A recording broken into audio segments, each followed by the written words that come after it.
Today we're walking through Snapchat QR codes in QRStuff. QRStuff lets you create professional QR codes, customize how they look, and manage them from your account when you're signed in.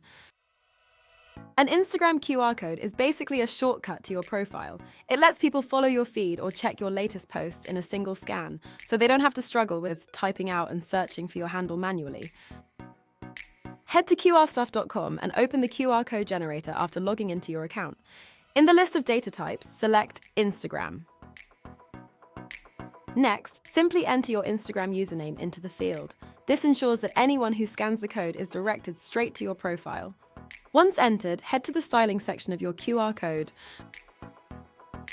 Here, you can personalize the code's appearance by adjusting its shape, setting custom colors and gradients for the modules and corner eyes. You can even upload your company logo or a center text overlay. You can also set a background and foreground image for added visual flair. Next, move to the Setup tab to configure the advanced tracking and management settings. Give your QR code a clear name, set the desired DPI or resolution for high-quality printing, and enable features like password protection, Slack notifications for new scans, pixel settings, pause functionality, and scan limits. Click the download button to save finished Instagram QR code in your preferred format. And that's how easy it is to create a multi-purpose Instagram QR code using QRStuff.com. Start tracking, editing, and optimizing your campaigns today.